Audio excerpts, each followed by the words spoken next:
Blog Talk Radio.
Good evening, America. It is Friday, January the 30th, 2015, and you are listening to the Liz Luras Show, Soldier Talk Radio, on Pundit Press Radio and SHR Media. Now here is Liz Luras.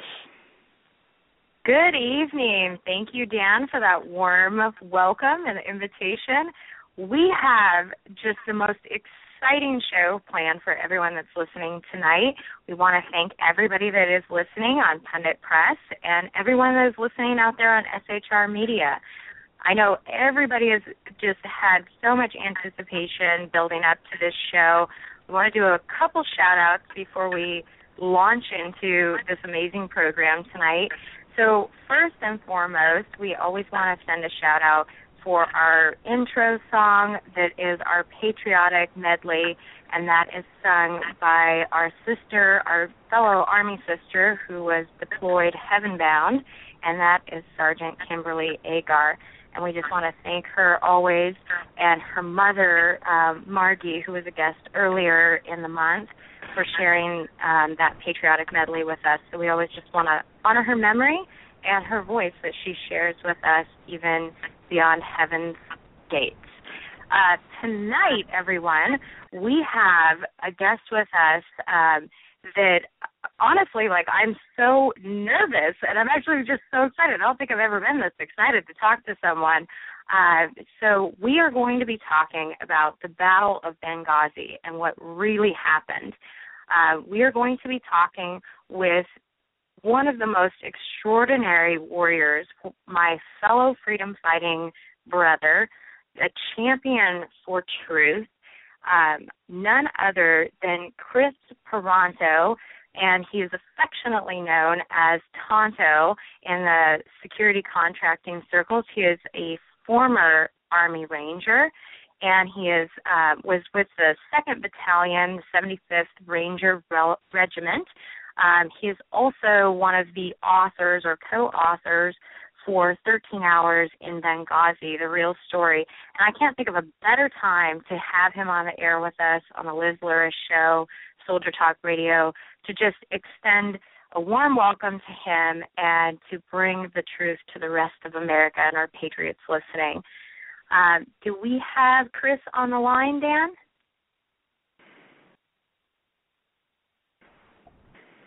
I'm not sure here. I know that Kris actually was just coming back from another event. I talked to him right before we got on the air, and so he's been traveling. We're so glad that he graced us with taking this invitation. Well, Liz, speaking of which, we do have Kris on the line if you're ready to bring him on. Excellent, absolutely. Kris, welcome to the show. You missed my my introduction for you, but it's so great to have you. Was it a good one? Do it again. It was really good. Let's do it again then. Heck, start with something scratch. Okay, let me count it down.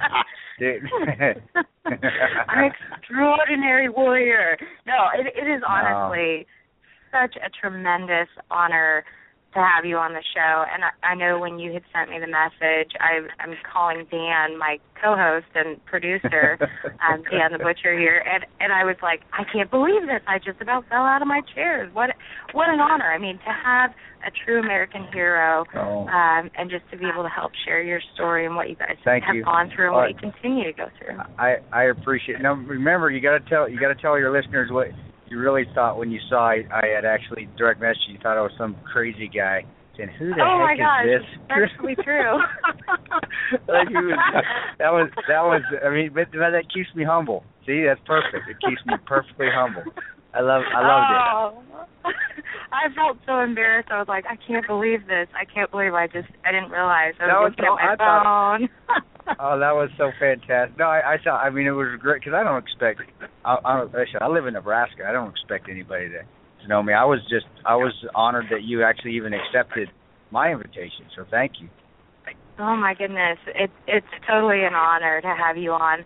I know there was a couple things when I had spoke earlier with Candace, your PR gal, which is just such a blessing.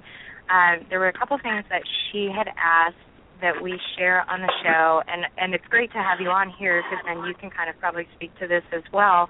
But everyone had asked that we promoted one of our brothers in arms, Willie Myers, a.k.a. Crazy Bear, and he is, for those that are looking on the show pages, we've shared the link to his story as well as the GoFundMe. And I guess none other than you to kind of introduce his story and why this is so important to you. Well, it's important because being contractor, contractors I don't think realize that or people that don't know a contractor realize that there isn't a lot of coverage for them if they're injured overseas, and they are subject to really private insurance, which has its loopholes that they're able to get out of paying benefits for. And Willie was actually he was injured. He was swimming. He was on deployment to Israel, and he was swimming in the ocean there, and he was caught in a riptide and smashed on some rocks, and he actually broke his neck, and he's paralyzed from the neck down. Well, the insurance we have, the Defense-Based Act insurance, it's the same insurance that Glenn Doherty's mom is having problems with right now. Glenn Doherty is one of my friends that died over there in Benghazi. Because it wasn't a combat-related injury, the Defense-Based Act has declined his insurance, and so basically he is not getting any sort of restitution, let's just say, or anything for his injuries, even though he can't work any longer. And he's having problems paying his medical bill. So that's what we were trying to do. We're trying to raise money for Willie, but also it's to show that there are problems with the contractor's life insurance and medical benefits that are out there, because it's not like an SGLI where you're covered and you're not covered under disability with the Veterans Administration if you have a injury that creates a disability. So that's what we're trying to do. And Willie's a good guy. He's deployed in several countries. He's a patriot just like the rest of us. So it's just sometimes contractors aren't seen as soldiers anymore, which we are. We are still soldiers, Rangers, Airmen, SEALs. We're still everything. Who did I forget? Marines. We still are. We're just wearing a different uniform. Absolutely. So everyone that's listening, I mean, we're going to do our part here with Pundit Press and SHR, and I know we've been tweeting that out there and putting on our social media feeds, but for anyone that is listening, definitely want to check out the link, support our brother in arms, and make sure that he gets the care and the protection that he deserves, that all of our brave warriors should have. Yes, thank you. And it looks like, and I'll just take care of a couple more housekeeping things so I make sure to keep on Candace's good side. Go ahead. She had asked that we kind of promote because we have listeners that are all over the nation. So over in South Carolina, if you guys are from South Carolina or close to South Carolina, Kris actually has a benefit on February 6th, 2015. It is from 6 to 8 p.m., and this is going to be for the gun store and indoor range. And I know we had shared, we got the information just kind of recently, it just came through, so we're sharing that on our show page so you can have that information. We're also going to share that with the rest of our social media feeds. So definitely make sure to go there and support Kris and the 13 hours in Benghazi. And then it looks like we also have a second event for you, February 7th and 8th. Jeez, I didn't even know this. I didn't even know where the heck I'm going. I know. Thanks, Liz. You want a job? I got a job for you. Sure. Okay, you might have to fight Dan, but that's hilarious. So it looks like you'll be going, Kris, to Myrtle Beach, South Carolina, the 7th and 8th. To Nacho Hippo for another sighting, and my understanding is that's a restaurant. I hope so. It sounds like it is not. That's gonna be kind of scary. I don't know, maybe some wrestling or some kind of fiesta. I'm not really sure. Yeah, like the Blue Oyster Club or something like that. Right. So that will be from 11 to 2 p.m. for any of you out in South Carolina. We're just hoping that you come to Oregon. That you come to Oregon. Well, I do, I really do. I mean, I went to high school at Corvallis. My dad coached at Oregon State, so I would love to come back out to Oregon. And I still have. In fact, I saw a long lost friend that I hadn't seen in years. We went to high school together at Corvallis High School, Spartans, and I saw him last night. He came to a book signing. So I would love to. Let's get something worked out. Small world, yes. I know my family listening is cheering right now because all of us are going in. They're like, this is great. So I know you had just come from an event, and we also want to just respect your time. But I know Dan and I, leading up to this, we were sitting here talking about it, and me coming from the Army background and him, and also the advocacy background. And then Dan, he's interviewed a lot of these politicians that are involved with this. We were just having a heyday, like having almost our own show leading up to this of questions that we had for you. So if you get tired and can't extend it. No, you can ask me. Ask me what those politicians told you, and I'll make sure it's correct, and I'll make sure whatever they're telling you is either yes or no. You know, is this? Well, let's shake it down. Go ahead, tell me what they ask you, and I'll tell you if they're right or not. Oh wow! I think Dan's like, this is just great. Yes. Did you want to go, Dan? Go ahead, Dan. Oh, you know what, Liz? You go first. She's chomping at the bit. All right. Most people know, at least some of the story with Benghazi. Sure. You guys are there. You're on the ground. There's all this talk about the stand-down order. It's probably one of the biggest questions that I hear in most interviews. Yeah. And it's something that people are continuing to ask. Can you speak to that? The fact that you've got people that are saying, we've got 2 stand-down orders, and can you speak to that and kind of elaborate? I can speak about what took place with us within the agency itself. So when I say agency, CIA. And this is an easy question to answer. Did somebody give a stand-down order? Here's the answer: yes. That's all that needs to be said. There's nothing else that needs to be argued about it. What the politicians are trying to do is they throw semantics in there. They try to say, well, it was a delay, or it was a military stand-down order, or it was an unofficial stand. It makes no difference. Delays, delay. Waits, wait. Stand down, stand down. Stand down was said to my... Yeah, it looks like, and I was even looking at the House Armed Committee Services report, and of course they have a lot of bogus statements in there, but they're saying that there was no stand-down issue issued to any U.S. personnel. It was just Tripoli. And that's, see, and they keep changing the story. First it was to just Benghazi and not Tripoli.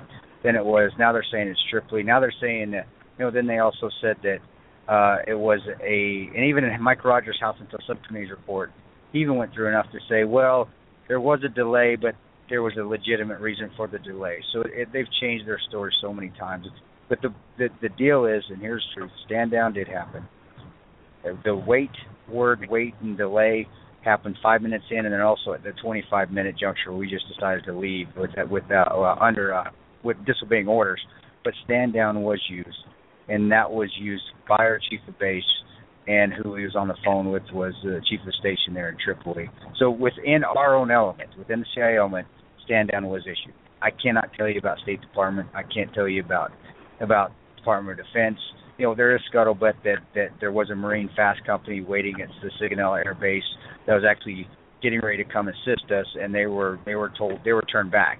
They were basically told to not to stand down. See, the words aren't stand down, but they were turned to go ahead and de-jock, which means to go ahead and get your gear off. Being in the military, let's go ahead and get your gear off. Right. But that's a stand down too. What's the difference? But the thing is, though, there shouldn't even be an argument because the word stand down were used, and whatever. And I told that during the House Intel Subcommittee hearing. I looked in Mike Rogers' eye and Lynn Westmoreland's eye there on the House Intel Subcommittee, and everybody else that was sitting in there, except for Representative Adam Schiff, who's he's the one that's called us a liar. He didn't bother to show up for our testimony. He wasn't there. But he's a big proponent against us. Yeah, he's the Hillary Clinton's hatchet man. But I looked him in the eyes. I said, yes, we were delayed.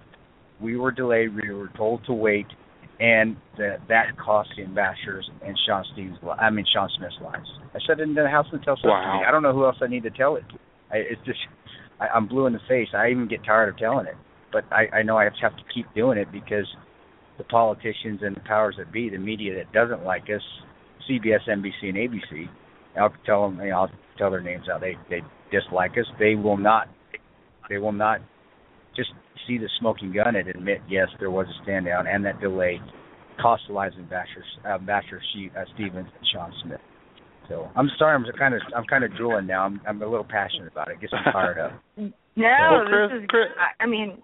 Go ahead, Dan. Yeah, Chris, I want to jump in here real quick, and we've heard and know that there was a drone flying overhead, and that the State Department was watching this unfold in real time.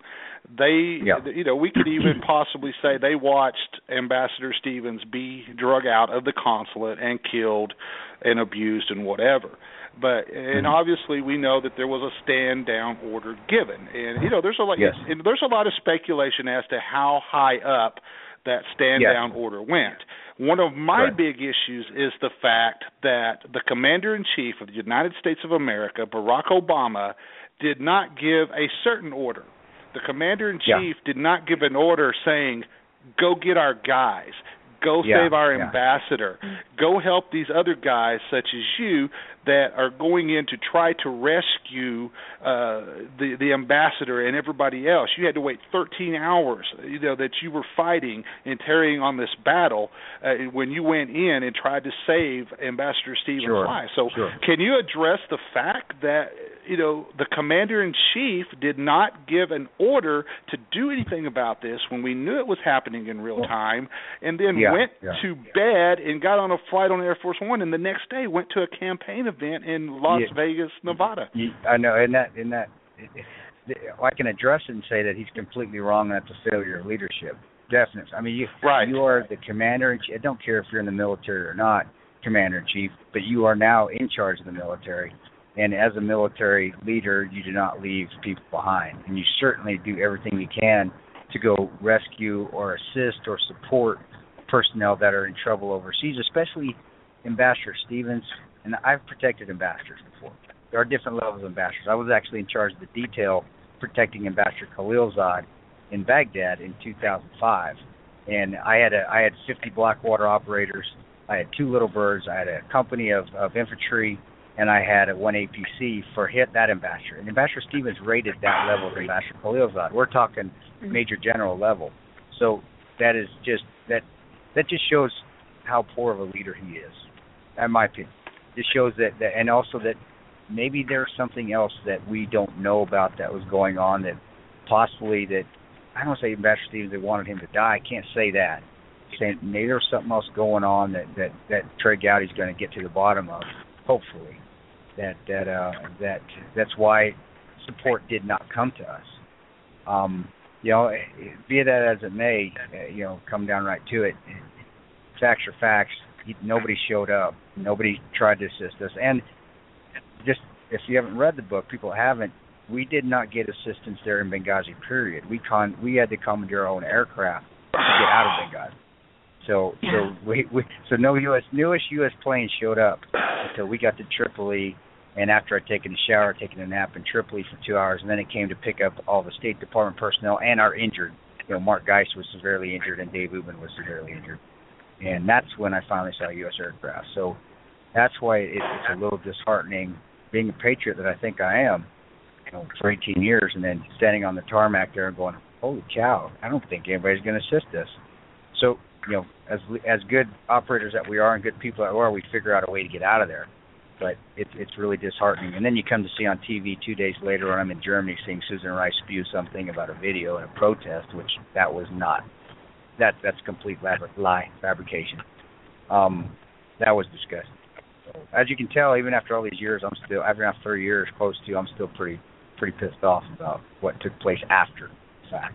I can only imagine. I know reading the book, Kris, it talks about, and this is one thing I was hoping to get a little more information on, but it talked about that there was a cable that you guys had received shortly before this, and it was talking about that in fact it was posted up on the whiteboard, that everybody signed off on it, saying that there was, thought that there might be a potential threat. And obviously when you're overseas and doing the type of work that you're doing, there's going to be a lot of threats. I mean, you're in a hostile territory. So then you've got, obviously, the administration coming out and saying, no, it was some kind of demonstration. And yet it's like, well, people don't bring RPGs and mortars people to demonstrations, to say nothing about the fact that there was, and I hope everyone that's listening does go and get the book, because there are some amazing details that I did not know prior to reading the book, just from hearing some of the interviews that I had watched. But you guys also talk about how there was a photographer that was there the morning of the incident, and so there were multiple points that it was like, okay, this is obviously a planned attack. What was kind of your, feelings on, as you're assessing threat levels when you first got the cable to as things progressed? Well, just like you said, and you hit it right on the head, we have be on the lookout Bolo reports in daily. I mean, there's where there's be advised there could be an IED vehicle. This is what it looks like. Be advised there may be an attack on a U.S. facility or a Western facility. So you take heed to it, but unless it's extremely specific, you put that in your back pocket and you're like, okay, well now we're going to be, and we're always vigilant anyway. I mean, really we are. GRS, the guys that work on global response staff are probably the best security operators, and they do everything from security to reconnaissance to even just driving it, doing your surveillance detection. They're fantastic at it. So we just kind of throw it in our back pocket, and we're aware. But there wasn't a date where it didn't say they're going to be attacked on 9/11. Now, granted, 9/11 comes about. We're more aware and we're more vigilant because it's 9/11. But that indication, plus there were two IED attacks on the consulate prior to, in the months leading up. One blew a huge hole in the side of their wall. The British ambassador had been attacked right near the consulate, and we actually had responded to that as well. GRS responded to that attack by an RPG that was nearby the consulate. So the indications and the indicators of there possibly being an attack there were great. And then there, people don't know this. I know Fox reported it once, and it's the truth. There was an Ansar Sharia house that was 200 meters from the consulate. So they actually had a base of operations right next to the consulate. And then when the pictures, people come out and taking pictures that look like a police car or the Libyan Shield intel service. It's the same thing we do. They came out and they were just solidifying their plans for the following night by making sure nothing had changed on their entrances and exits, the egresses and ingresses. So for us, though, Liz, for GRS, that's why our deployments are so short. They go from 60 days to at most 75 days, because you're always on guard, always on level, and the deployments went that way because guys were coming home and committing suicide or domestics or becoming alcoholics. So I can't say that our spider senses were up any more than they really should be, because they're really always up. But looking back now, at least on the State Department side, the indications of there going to be an attack, especially around 9/11, and having DOD having assets available and ready, which they didn't have, to come support us on 9/11 or anywhere in the world, the indicators were out there. So, and that's something where you need to bring Hillary Clinton and Leon Panetta on the show and ask them, hey, these indications are out there. Why didn't you guys have more security at the consulate? Why didn't the ambassador bring more security with him? And Mr. Panetta, why wasn't there a QRF force in Tripoli on standby, or a gunship on standby, because there were two in the area, one in Djibouti, one in Sigonella, that were ready to respond at any moment's notice, especially in a hotbed like Benghazi, because Benghazi was lawless. There wasn't nothing like Tripoli. There was nothing there but bad guys and us. And that was it. Wow. And it's so unbelievable, because I'm watching this stuff with Hillary and the lies she's spewing, and I told Dan I was gonna try to keep from my military talk. No, it's okay. It's okay. Not go into my military talk too much and let a couple of choice words fall out of my mouth for her. But anyone that votes for her, you're wrong. But it's so unbelievable, because they play it out, and particularly her, as though this was something that they had not only planned for, but that there wasn't procedures and protocol in place. This was a total shock. And obviously in your world, this is the kind of thing that you train for. This was not like some kind of surprise. There should have been some type of protocol in place to make sure that you guys had the support that you needed. I know in the book it talks about how you had actually, at least twice that I was looking at, and correct me if I'm wrong, that you had asked for the drone or to get eyes, or fly over. And as Dan had said earlier in the interview, that they're watching this live feed. Did you guys ever actually get a chance to see what was going on? And if you would have, would that have changed things? We did get the ISR, and we did know we had the ISR around. We knew, at least I didn't know it. We had around maybe 11:45, so we had an ISR feed. About midnight is when I think I actually realized it. The Spectre and any air support didn't come at all. Period. That night and I asked for it first at 9:30, and then I asked for it at midnight, and then I asked for it as a joke at 3 o'clock. That night, and I'll tell you that night, and then after the fact.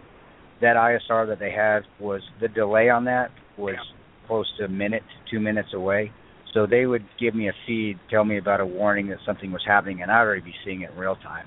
And in the book, I even said it that after that second attack, or before that second attack, when it was they were giving us a feed that, hey, there are 30 people massing in a particular area. I'd already been looking at those 30 people and lasing them with my IR. With my IR laser for 30 seconds before I even said, hey, you might as well just call that ISR off. It's worthless. And that was just so that it really wasn't there to assist us. I think the ISR, and I don't know if it was a Predator or a Reaper. I'd like to know, because if it was a Reaper, it's got certain armaments it's got to have on it. Nobody's asked that question before. Or if it was a Predator. But anyway, then after the fact, I never did get to see a feed. I never got to see any of the video feeds from the ISR. I never got to see any of the video feeds from the State Department cameras or our cameras. I've never been allowed to see any of the video. So I don't know if that's on purpose or not. Some of the other guys have. Jack's seen some video, Oz has seen some video, but maybe it's because I'm the most outspoken that they're not going to let me see it. I don't know. They've never allowed me seeing any of that before. So, wow, unbelievable. Yeah. I know we have a commercial break that we have to take. I can't even believe we're already halfway through this. So if Dan, if you want to go ahead and play that, if Kris, you'll stay on the line with us, and we will jump back into the second part of this. Sure, Liz. That's fine. Great. Thank you.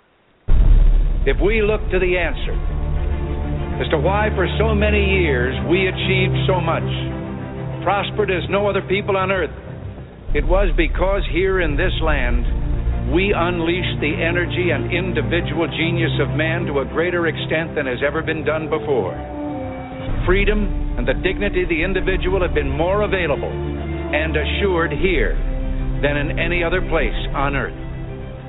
The price for this freedom at times has been high, but we have never been unwilling to pay that price.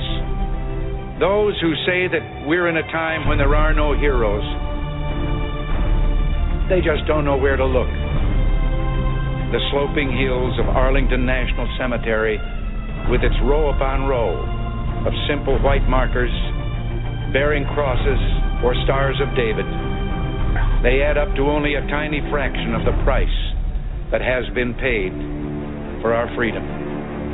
Each one of those markers is a monument to the kind of hero I spoke of earlier.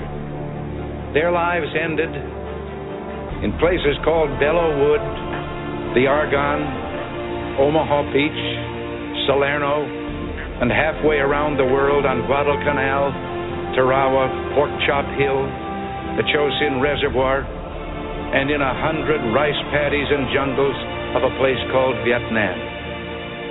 Under one such marker lies a young man, Martin Treptow, who left his job in a small-town barber shop in 1917 to go to France with the famed Rainbow Division.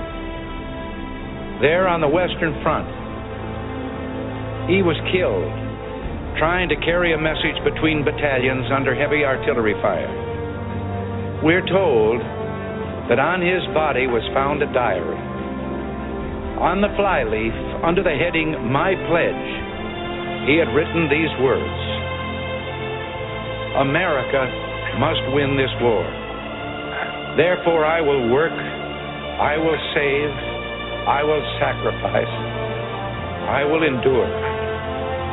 I will fight cheerfully and do my utmost as if the issue of the whole struggle depended on me alone. We must realize that no arsenal or no weapon in the arsenals of the world is so formidable as the will and moral courage of free men and women. It is a weapon our adversaries in today's world do not have.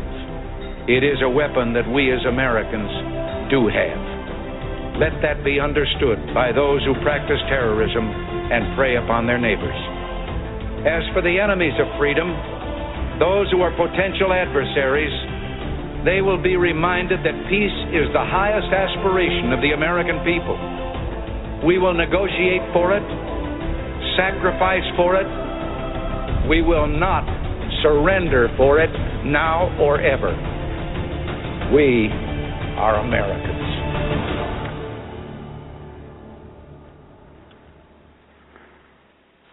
Wow, I get goosebumps every time I listen to that piece of audio. Welcome back, everyone, to the Liz Luras Show, Soldier Talk Radio on Pundit Press Radio and SHR Media. Our guest tonight, of course, is Kris Paronto. Kris, I want to come back and I want to address something because you were talking about how you've not been able to see some of the video from that obviously. Sure. From the drone and such, and I want to kind of lead this into the current investigation that's taking place on Capitol Hill. Of course, being led by Trey Gowdy. We know that Trey Gowdy is currently very frustrated on the fact that the State Department is, let's just face it, they're stonewalling witnesses from appearing before the commission right now.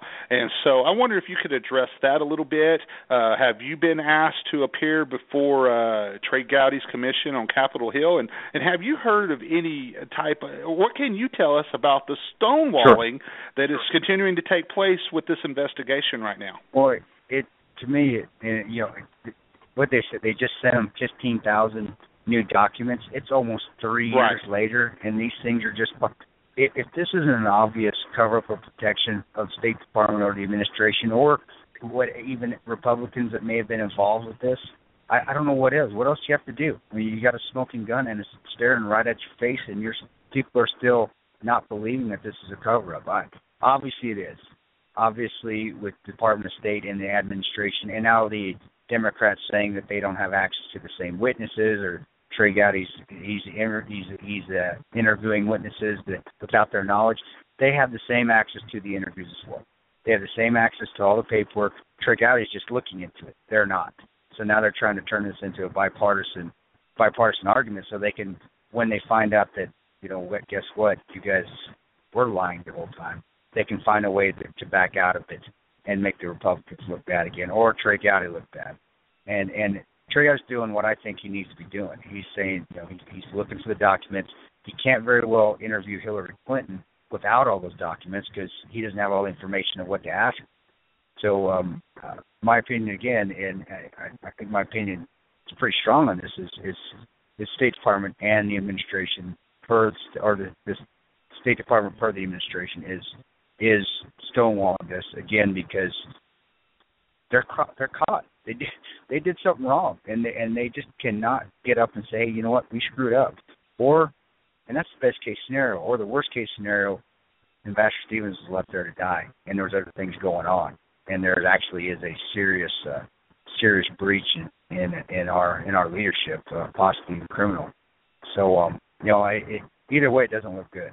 But that's why I think the commission is going to take a while. It's going to be the select committee. Benghazi select committee. I don't think it's going to be done for another couple of years, which is great. Fine, take your time, get everything you need. As far as us, we have been asked to testify. They're finding a date for us. We're working for our lawyer, Mark Zaid. And I asked to testify publicly because I didn't want the same thing to happen with us, with Mike Rogers and the House Intel Subcommittee, where they misconstrued, misrepresented, which is a nice way of saying lied, about what we said, what we testified. So I'm hoping we do it in an open court or open hearing. But it's kind of up to the team. I know what I want to do, but I saw 5 other guys that I have to look out for as well, and they look out for me. But they have been asked. We have been asked. We just don't have a set date yet. We're still waiting on it. So I have a couple questions with that, but I also want to make a comment because this is so just – I sit here and the more that I've gotten involved, and Dan has a lot more experience with being inundated into politics, but just the work that I have done looking at veteran stuff. And, I mean, you could just go back and look at Richard Nixon with Watergate and the cover-up that went on there. And yet somehow our society has changed to the point that we have something that is far bigger than that, that we have so many lives that were lost, and without you and the rest of the guys' courageous acts of bravery and coming in and rescuing everybody, not only at the compound but also at the annex, the loss would have been much greater. So to me, that's just so unexcusable. There absolutely shouldn't be people like that leading our country. No, it's you were talking, travesty. Oh, go ahead. No, go ahead. Go ahead. I got you. Oh, I think there's maybe a little bit of a delay even in my mic here. So the question I was wondering, you were talking a little bit earlier when we were talking about Crazy Bear and the support that he has or doesn't have.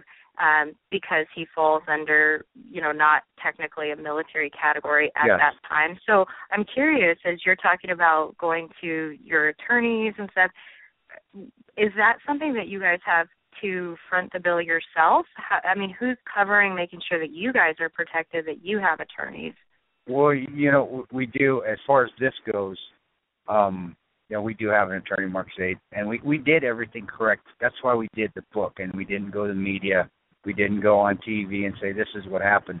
We did the book because we could write the truth, but then we could submit it for review with the agency, and they could review it to make sure that there was nothing in there that was classified. And there isn't anything in there that's classified. It's just about what happened that night. And even they sat on that thing for 9 months, waiting. We were waiting they had it for 9 months, waiting. We were waiting for them to clear it. But it was found to be operationally cleared. There was nothing classified in that book.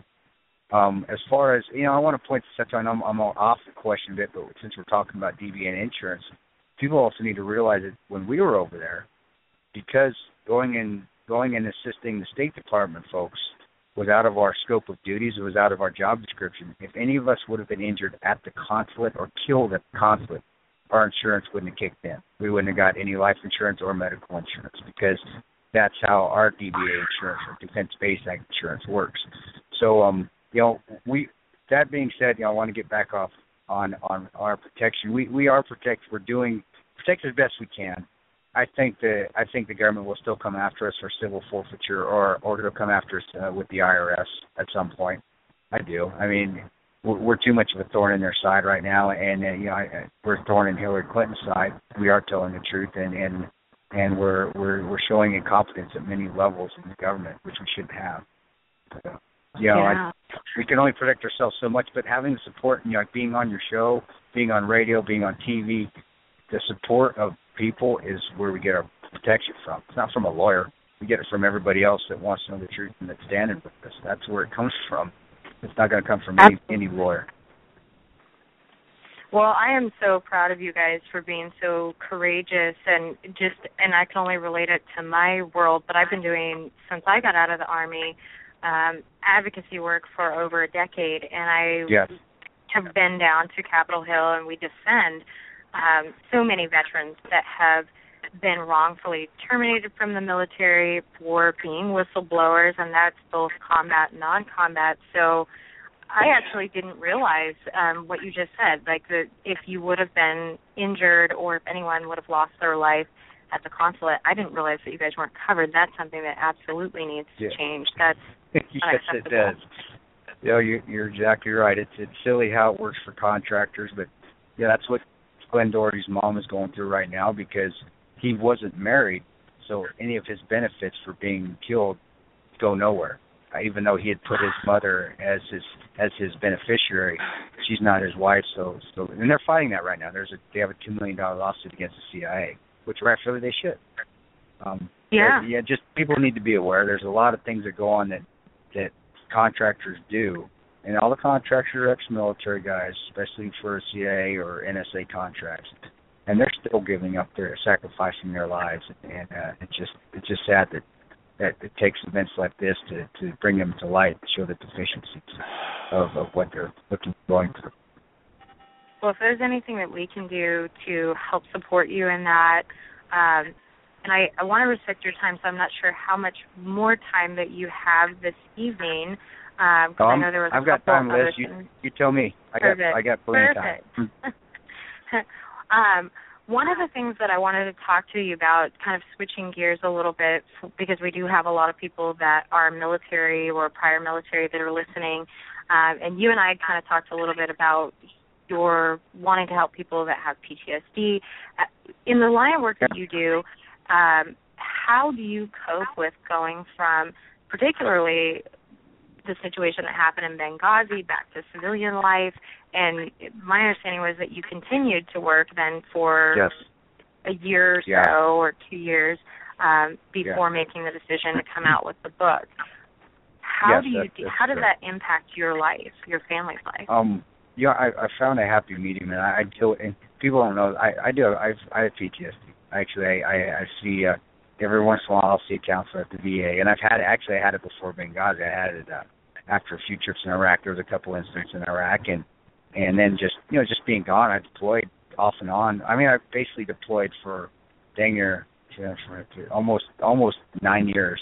I was deploying constantly, and contractors don't get that support network. When you come home, there's no demobilization. You come home and you come right home.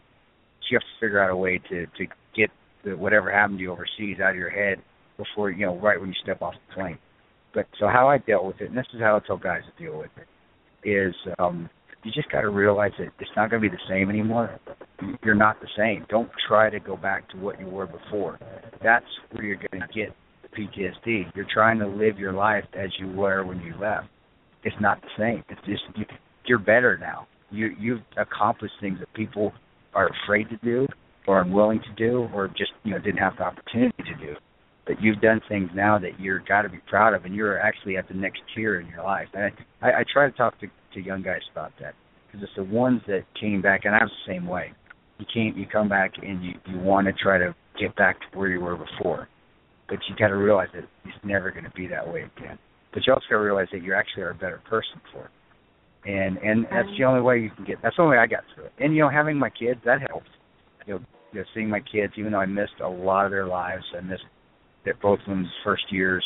I missed a lot of birthday parties, like all of us that deploy, a lot of Christmases. But the biggest thing for me is just coming in and giving kisses on the head good night before bed. That helps me. You just got to find little things. About walking in Target, that helped me when I got home. Because I got to go to Target. I got to go to Starbucks. You just find little things like that help. And then just talking to your peers. So I know you do. And that's how I got to know what you're about. It was your things with PTSD, and that's important to me, because I try to help people, and I'm trying to help people in Omaha with the Sarpy County Attorney putting diversion programs out, so less of people that have PTSD are coming back to the military are committing crimes. So it's a big deal to me, and that's the only way I told them. And the reason I tell people this is how you deal with it is because that's how I dealt with it. And if you need to talk to somebody, you got to go see a counselor, go see them. That's no shame in that. Go talk to them, and sometimes they can help you. Sometimes they can't, but you at least got to give it a shot. That's just where I'm at. Absolutely. And, I think it's kind of the same that we can get out of the military, but we can't get it out of us. So, we're here as a community together to support each other, and our service doesn't end when the contract does or when the enlistment does. We continue that beyond the uniform. So I know Dan has a question here. He wanted to jump in. If you don't mind, Dan. You know what? We could.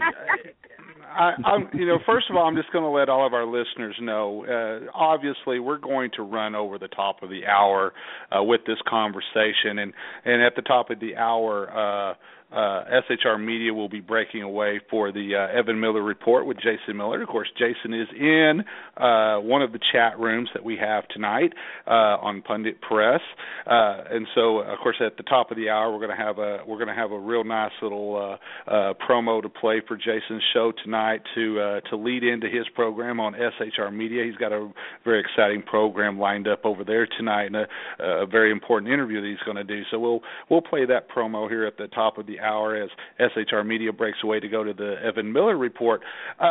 Kris, I want to come back to Benghazi for just a minute, and the reason is we have to remind people why this investigation is so important and why we cannot let this be swept under the rug, because we're talking about a U.S. ambassador and 3 other Americans were killed during this. It was a terrorist attack. It wasn't a It wasn't a riot or an attack incited by a rogue YouTube video. So a lot of I'm getting a lot of emails on my end and some text messages, wondering if you could kind of, give us, because we don't want to give away. We want people to go read the book, obviously, but I think a lot of people are familiar with the story of what happened at Benghazi. Can you tell us, from your perspective, and of course you could probably go on for hours talking about this, but from your perspective, just so that the listeners really understand how come Benghazi is so important and we can't let this die, let the listeners know exactly what happened on the ground from your perspective. That would take me When I do speaking events, exactly. It takes me 2 hours. 3. I mean, do you want me? Tell me how much you want to know. I can start from the beginning to the end. You know what? This, kind of, just kind of summarize, what happened. Sure. Summarize, that Sure. that period from when you made the decision. You knew that the ambassador was in danger. You knew he was going to be killed. From that time that you guys made the decision to defy orders and go try to save the ambassador. Talk about what you guys actually faced on the ground in Benghazi. Sure. Wait, and I can do it pretty quick. First of all, the timeline that was given by the government, and why this is important, why I think this is very important. Perfect. You asked that first question because you got to show people have to realize that your leaders or our leaders, our elected leaders, are lying to you. They're lying to you. It's right in front of your face. They're not telling you the truth. And guess what? And lives were lost, which is one of the biggest things that took place that night. And they're still trying to cover this whole thing up, which I'm not going to let that happen. Anyway, we got the call at 9:32, which differs from the timeline. I remember a timeline the government gave it. Now, during that time frame, for 25 minutes, we were told to wait. The words were "stand down" were used to us by our chief of base, and we were told, and we were also told delayed another time for 10 more minutes. So 25 minutes we waited before we finally bucked orders and we left to go to the consulate. Why we're going to consulate? Because of that 25-minute delay, that allowed Ansar al-Sharia and Al-Qaeda and Maghreb, the two terrorist organizations, to solidify their positions. So we actually had to stop our vehicles because our avenues of approach were basically flying with bullets because Ansar al-Sharia was blocking them with machine guns and AK. And we went on foot, and it took us another 20 minutes to get there on foot and fight onto the compound. So we didn't even get there for 45 minutes. So, the media has also, they've agreed that there was a 25-minute delay. People don't know that there was another 20-minute delay because of that initial, because we could not drive all the way to the compound. And the compound from the consulate to the annex, our home, was about a mile drive, 3/4 of a mile as a crow fly, so it wasn't far away. During this time, the firefights going on, tracers are going everywhere, explosions, normal wartime firefights, I guess, normal stuff. And we get to the consulate, and while we're getting there, we're climbing walls, scaling. We get there, it's on fire, just burning, it's blazing, it's already engulfed in flames. People have seen some of the pictures that have been on media outlets. We ended up trying to get everybody out, and the consulate is about 8 acres large. It's 2 football field size wide. And there's 6 of us, and we're trying to clear the consulate, trying to make sure the 17th Area Martyrs Brigade guys didn't shoot us in the back, also trying to make sure Ansar al-Sharia was cleared from the compound while we're getting everybody together, and also trying to find the ambassador running in and out of the burning villa, trying to find him. It was very difficult, a lot of smoke. We ended up doing that for approximately an hour and a half before we were actually counterattacked on the consulate, and we ended up fighting that counterattack off. So about midnight, we decided that it was time to leave the consulate, even though we could not find the ambassador's body, and we had been going in the smoke-filled, it was like a pizza oven, and it was just smoke, gray plumes of smoke and black smoke everywhere. And so, we're fighting a fire, we're looking for a lost ambassador. We ended up finding Sean Smith, and we got him out. He had already died of smoke inhalation. And we're also fighting off the counterattack coming out of our consulate, and there's only 6 of us. 17 Fed were no heads. In fact, one of them had their hand blown off, just trying to run away from an RPG. Anyway, by midnight, we made the determination that we weren't going to be able to find the ambassador. And we didn't even know if he was actually even there still. And we left the consulate, went back to our compound, and we fended off 2 more counterattacks at the annex. And it was relatively easy for us because we had our annex. We had it already planned out how to defend it. So we just went right to our fighting positions, and we had the advantage of night vision, and we made sure the lights were turned off on the inside of our compound, the lights were turned on the outside. So basically these guys were coming up, and it was like shooting fish in a barrel both times. So come about 4 o'clock, the Tripoli GRS guys got to us with 2 Delta Force operators, and there was about 6 guys that came to supplement us. Now these are our own guys; these aren't from some military; they're GRS guys from Tripoli. Bub went up on the roof about 4 o'clock to visit with Ty. At that time, Oz and Dave Lubin were up on the same roof, Building C, Charlie, and the mortars hit. And the mortars were fired for effect. They weren't. What that means is they were direct. Mortars, to get them direct on, first shot is damn near impossible unless you have it as a target reference point. That means the mortar tube were set out and that the villa was already locked on into their azimuth grid mills, all that. I'm not a mortar guy, but you can't just go put a mortar down, put a tube down, put a mortar in it, shoot it, it's going to hit. I mean, those things have to be sitting and aimed in, a long time before they actually shoot to get them that active. And we lost time, but they were blown up. They died instantly. Mark's arm was about blown off, but we managed to save it. Dave's leg was hanging by a tendon, but we managed to save that. We got a tourniquet on both their legs. John Tigtigan did that. He saved their lives. And we fought off another counterattack that tried to get on our consulate again, even though there was only 3 of us left. Finally, around 5:30, we finally got the Libyan Shield, which was a sometimes not so friendly militia to us. They came and finally blocked off our compound with a 50-car technical motorcade. Technicals they're like Tacomas with machine guns in the back of them, and Toyota Tacomas. And we were getting ready to leave and get all our gear off and get all our gear out of the safe rooms and get in our vehicles and get to the airport so we could exfil. And this was actually the worst part of the night for me was Ty and Glenn we'd not been able to get their bodies off after the top of building C yet because we were still under fire. And finally, when we got the fire to die down, Tig went to get a tubular, basically a tow strap to lower him down because Ty's a big guy, and we have makeshift ladders on the building. It's not like we have a set of stairs or anything to the roofs. It's just ladders that we make out of wood and pieces of steel. And so we were going to lower them off with the Delta Force operators that got up on the top of the building. They said they'd get them down. Okay, well, that's fine. They're minding our own business, doing our things. They ended up throwing their bodies off the roofs. And that really, when you see that happen or you hear it, your friends' bodies are dead on the ground. It was pretty awful. And I was pretty upset with Delta for that. And what I was also upset with, I just found out a few weeks ago, I talked to Mrs. Woods, and she'd been told by the CIA and the government that her son's body had been handled with care. She didn't know that he would toss off top of the building until I told her 30 days ago. So she's been lied to for almost 2 years. And that's just par for the course with the government. Anyway, we ended up, in long story short, the book goes into greater detail. There's a ton of detail in it. There's more to it than just that. But we finally get to the airport around 6 o'clock the next morning, Benghazi, Benin Airfield. There's a Libyan regional charter jet that's waiting for us, and we could only fit the non-shooters and our injured in there. We got them in there, and then it took off. Got our injured back to Tripoli. We had some doctors that were Western trained that saved Dave Ubens and Mark Oz's limbs and their lives. We ended up waiting there. The shooters ended up waiting there another 2 hours. We waited till about 10:30. And finally, a C-130 came in that we thought was coming to pick us up. It turned out to be it was a Libyan C-130 because it had the flag markers on the boom tail, and it actually went and parked a mile away from, 3/4 of a mile away from us.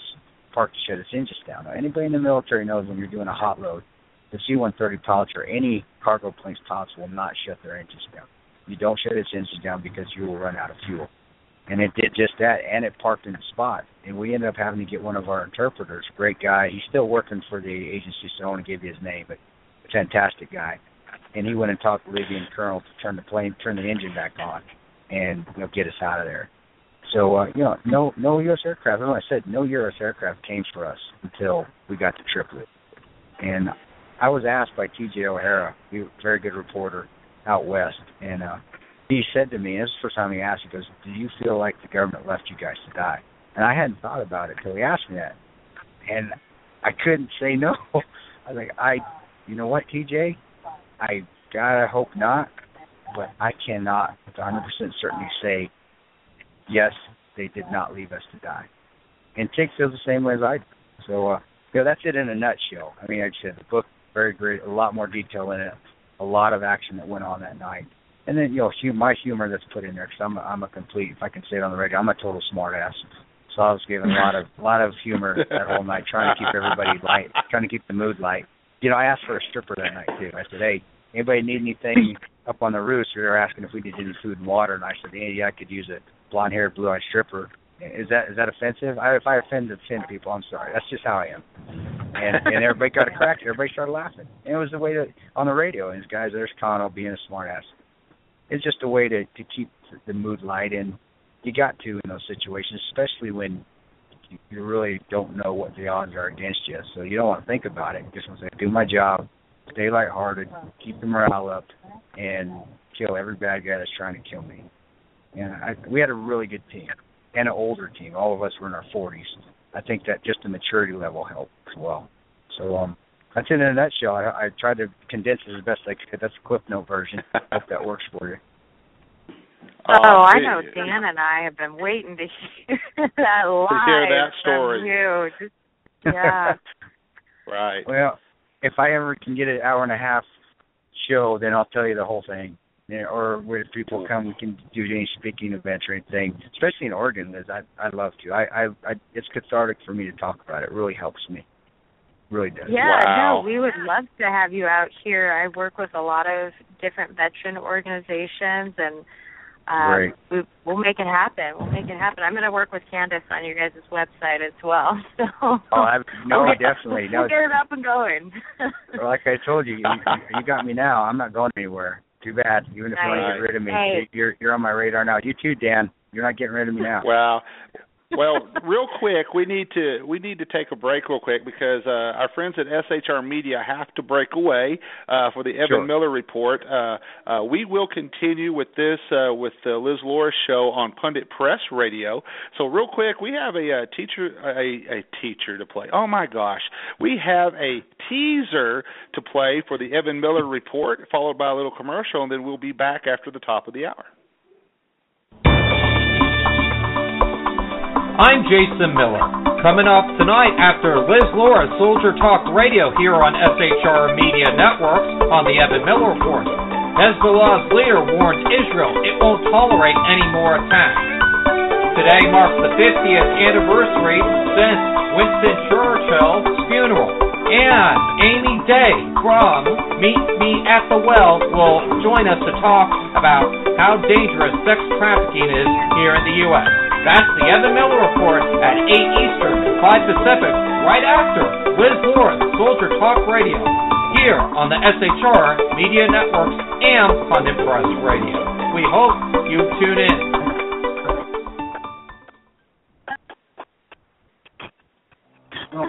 In a world controlled by corrupt politicians. You got a business.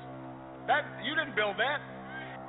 A team of ordinary men emerge from the ashes to give voice to the voiceless and hope to the hopeless.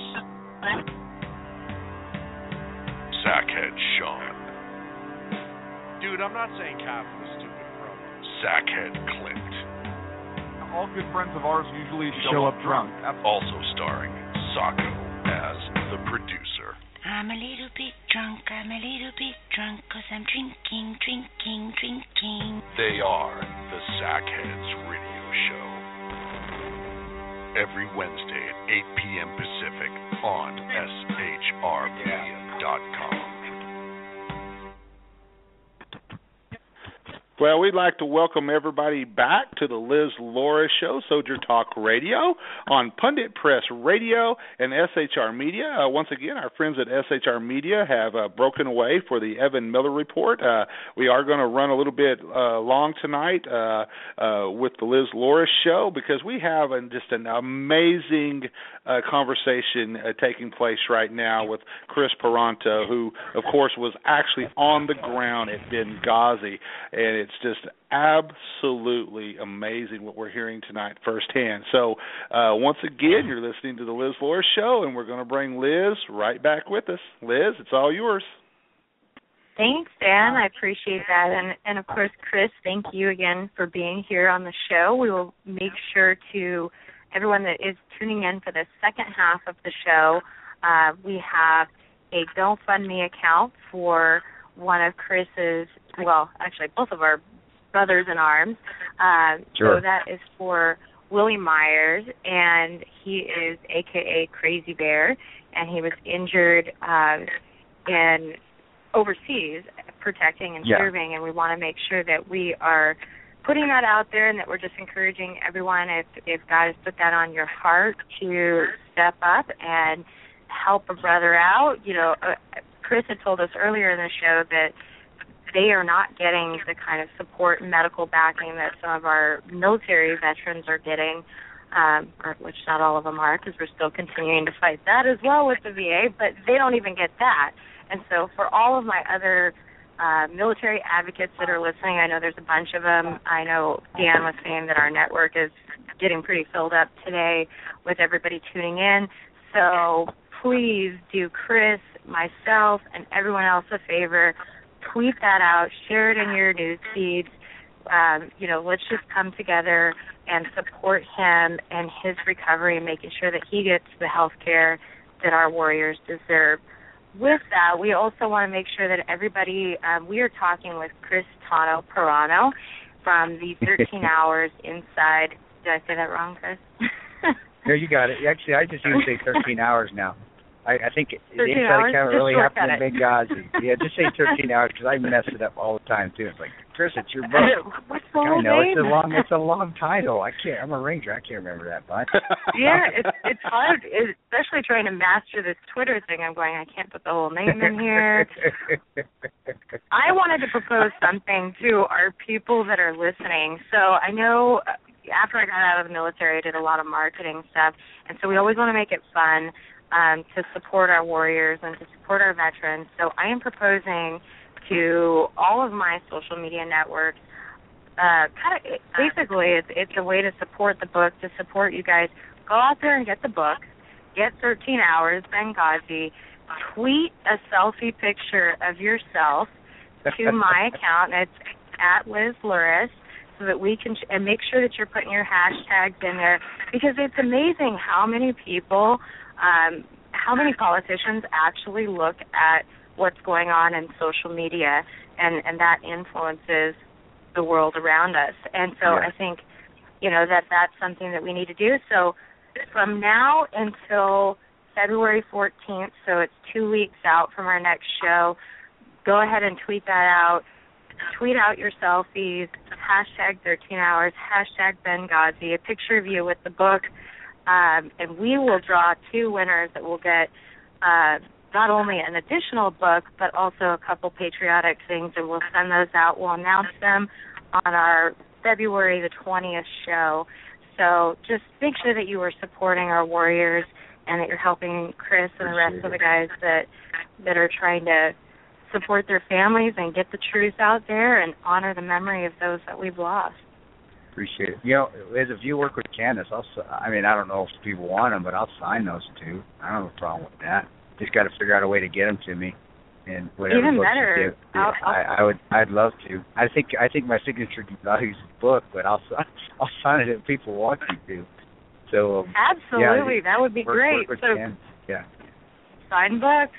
I will work that out with Candace then afterwards. So, and we'll do what we can to promote it. I think it's so amazing because there were even people that I talked to leading up to this, and there were so many people that didn't actually know much about it, and I was really surprised. I am too. Honestly, I don't know if I'm surprised angry-wise or I'm happy that people are actually listening, because it just goes to show that people are really believing what the media tells them. Even on the right and left, and still believing what your government's telling you right now. And how many times we've seen that it shouldn't. That you need to start opening your eyes, and you always got to listen to the guys that are on the ground. Anybody that's on the ground, that's where you're getting the truth, is the guys on the ground. And people need to start realizing that you need to. It's like Bergdahl's platoon. I believe him over anybody else in the world, because he's telling people that Bergdahl was the person that left his post to go to Taliban. All of them said that he deserved it. So who are you going to believe? I'm going to believe the platoon. Same with us. Guys on the ground, we're telling you what happened there. There's no other reason for us. We're not lying to you. This is what happened. I'm off my soapbox. It's the Liz show, not the Tanto show. No, hey, you can come on and co-host anytime you want. I know in some of your interviews that you were actually talking about ABC and NBC, or MSNBC, that they had actually blocked you guys, that they were not allowing you on their network. Yeah, is that correct? Yeah, we're not allowed on their networks. All the mainstream, CBS, ABC, NBC, Now, locally we can. In fact, Columbus, I just did all three, ABC, NBC, and CBS. So local ones are okay. It's just the nationally syndicated ones. And if that doesn't show you who controls the media, again, I don't know what else. You're going to have to get smacked in the face with that, because I don't know what else to tell people. It's so obvious to me that how corrupt media and the government are now, and who controls what. There's no what's the word I'm looking for? And I'm sorry, my Ranger vocabulary is failing me. There's nothing that's middle of the road.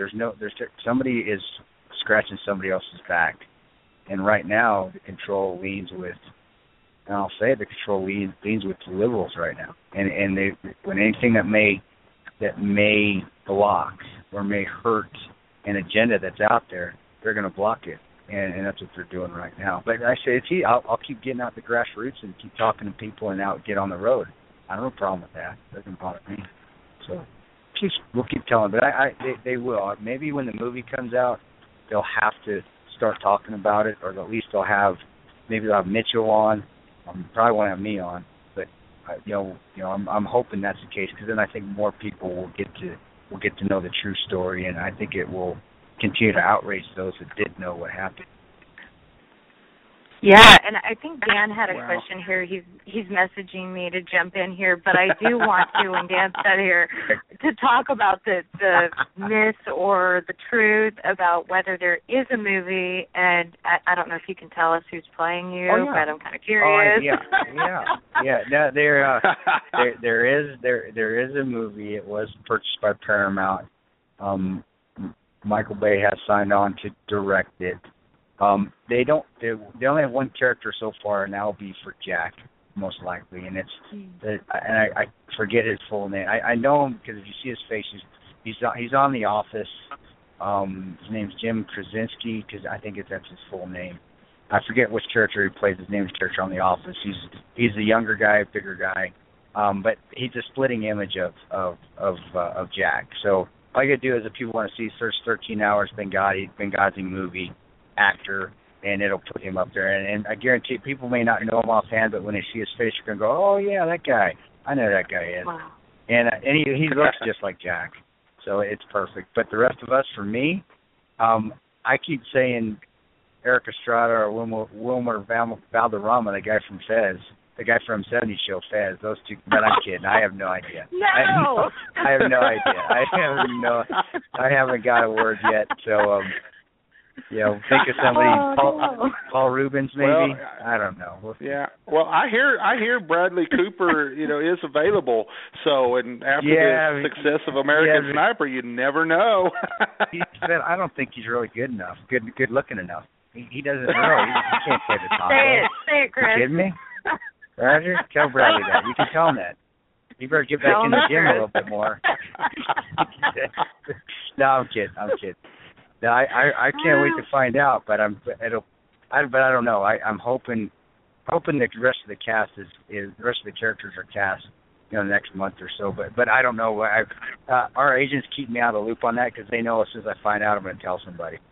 Like, don't tell Tanto. He's the last one. Don't tell Tanto, because he'll tell some news organization, or he'll go tell all of his friends, and then it'll get tweeted on Twitter or something.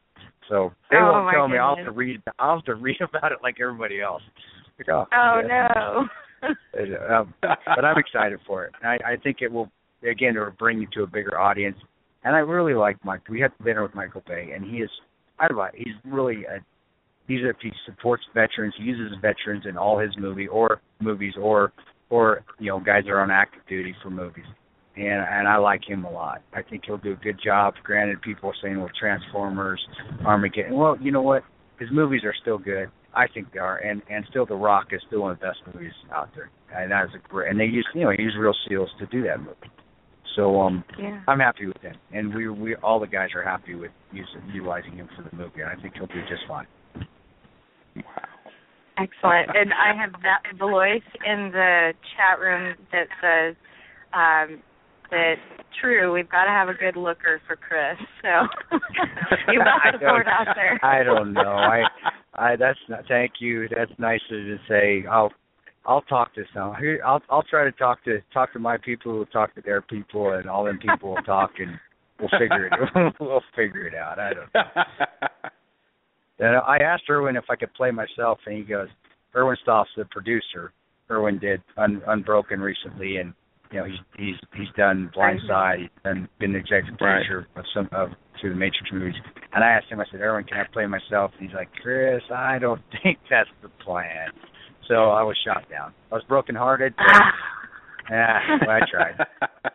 You're gonna have to use a lot of paint and cover up to do all of your tattoos. I was reading in the book about all your tattoos, and I'm going, good luck with that. Yeah, it's not gonna happen.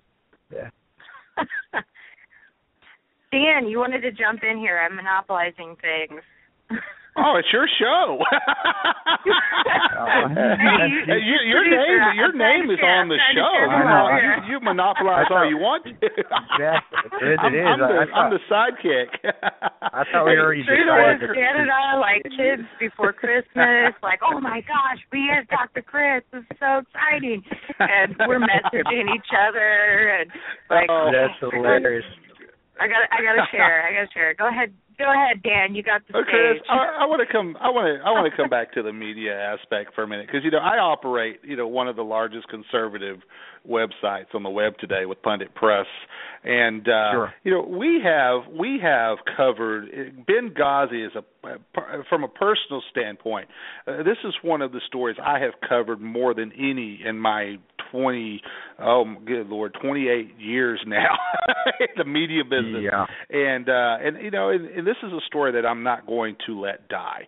I'm not going to let it be swept under the rug. And I've talked with everybody. You're the first one I've actually been able to talk with that was on the ground. I've even spoken with Trey Gowdy before about this. Sure. But those of us in the conservative media, we have certainly been after this story, investigating this story, and of course we hit the brick walls just like everybody else does. But you were alluding to something I think is very important that goes back to the cover up of this story, and I think I truly do believe that I don't call them the major or mainstream media outlets, because quite honestly, conservative media is really the mainstream media today, because most people identify as being conservative. So we call them the drive-by liberal media.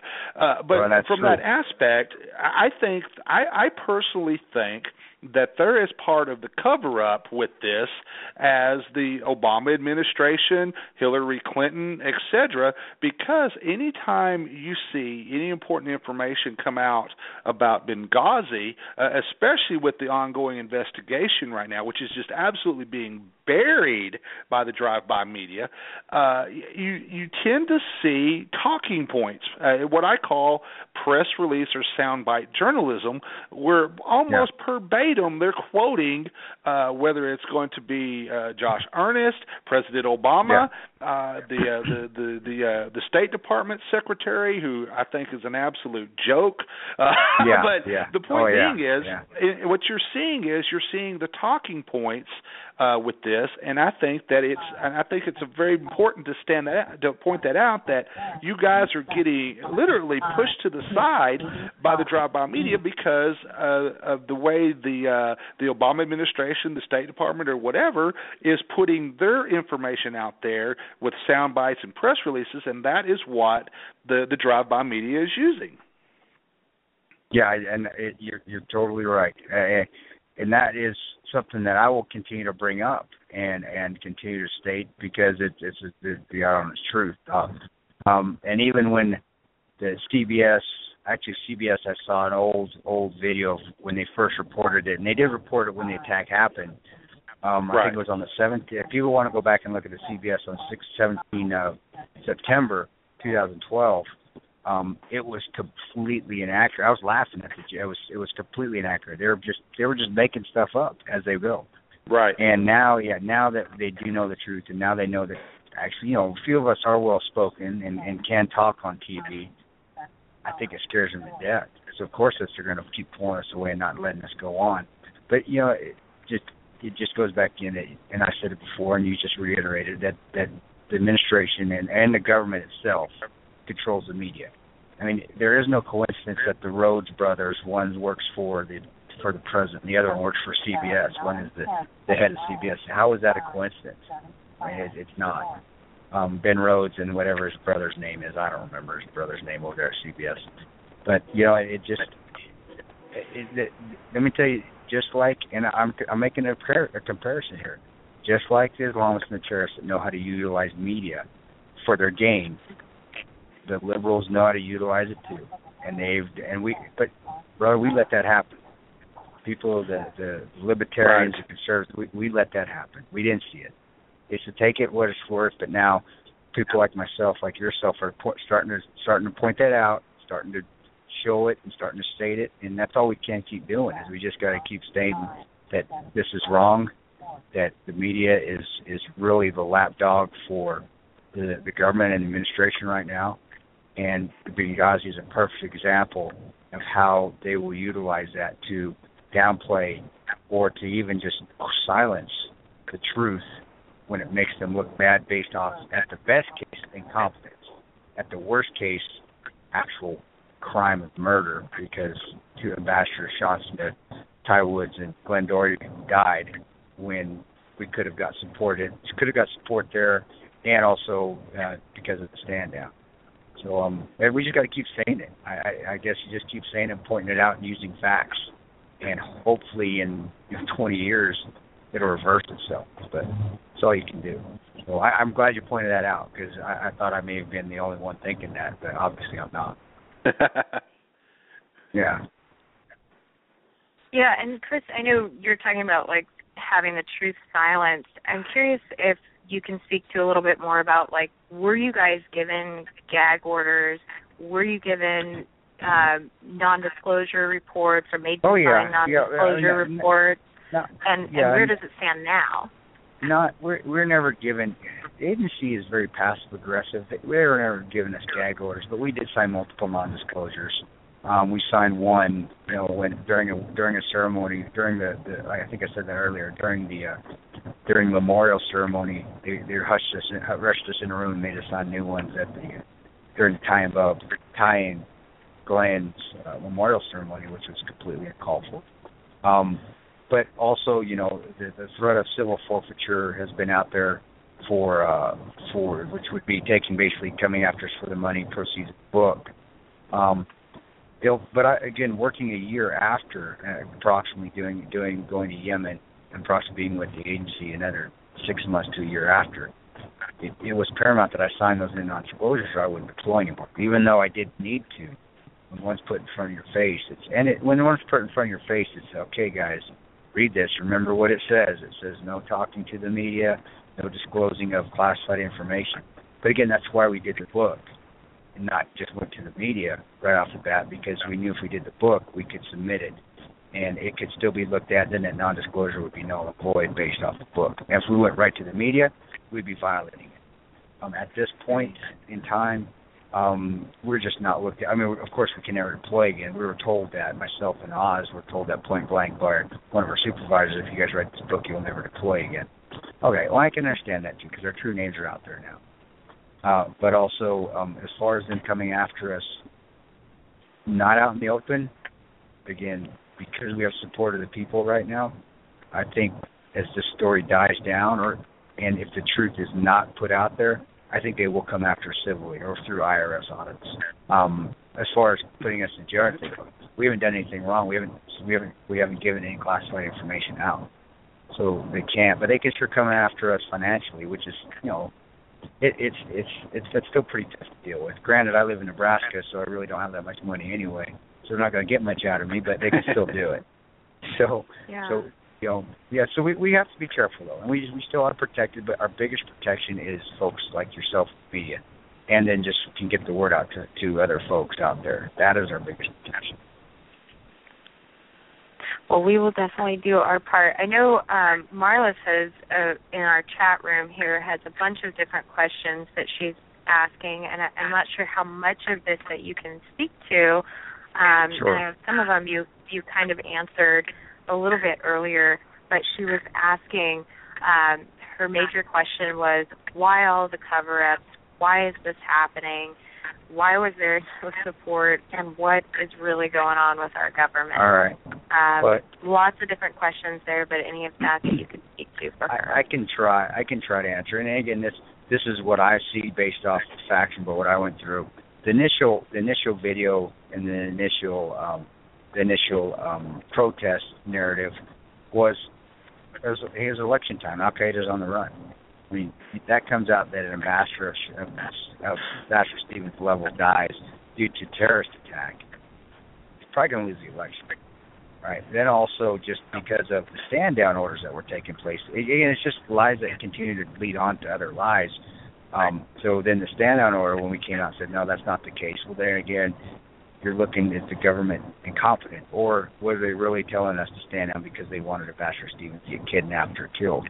Again, I don't know that. I'm just saying it's a possibility.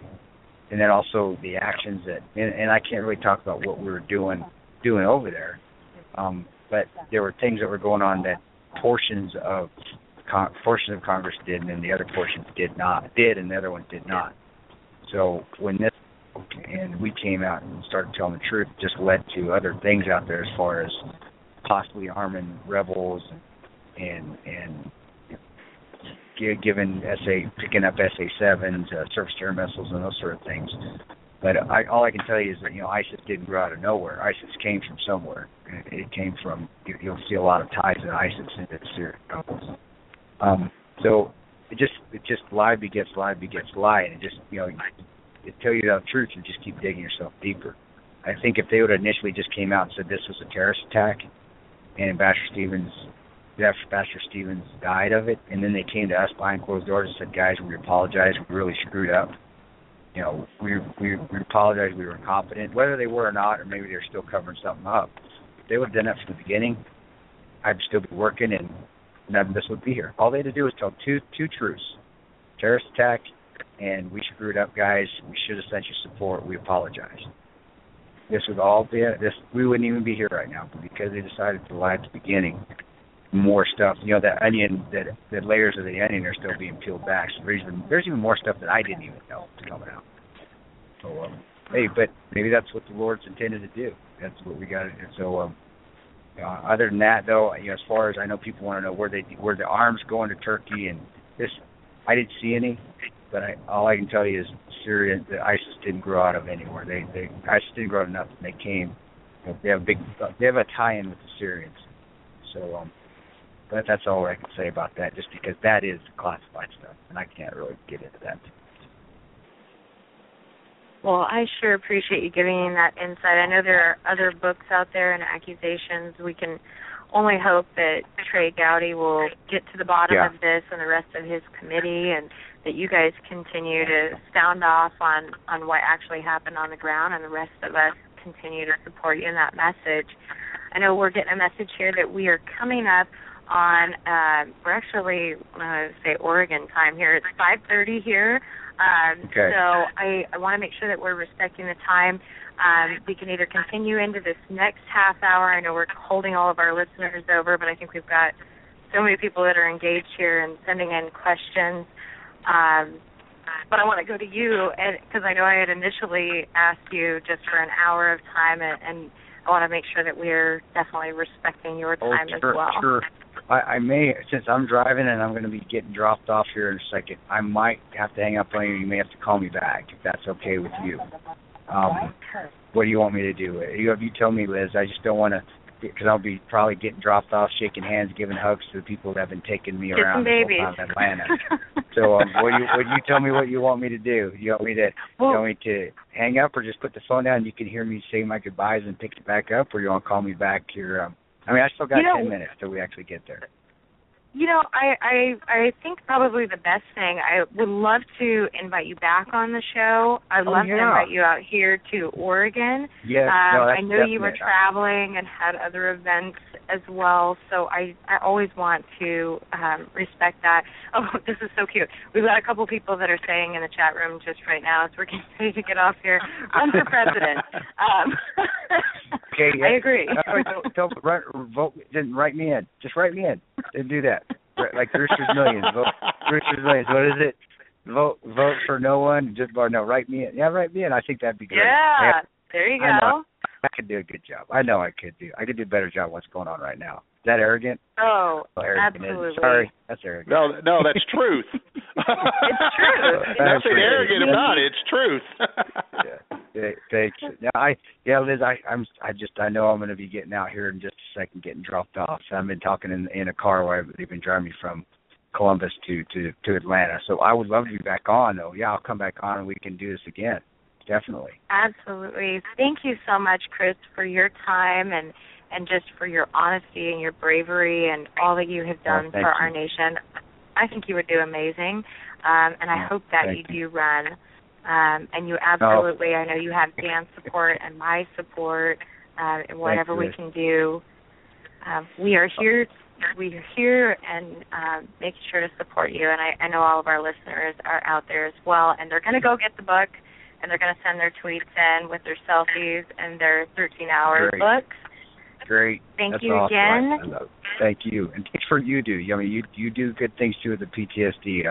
I'm there to help you. If you ever have fundraisers that you need somebody to come talk or help you, you just let me know, or you know how to get a hold of Candace, and you know how to get a hold of me. All you got to do is ask, okay?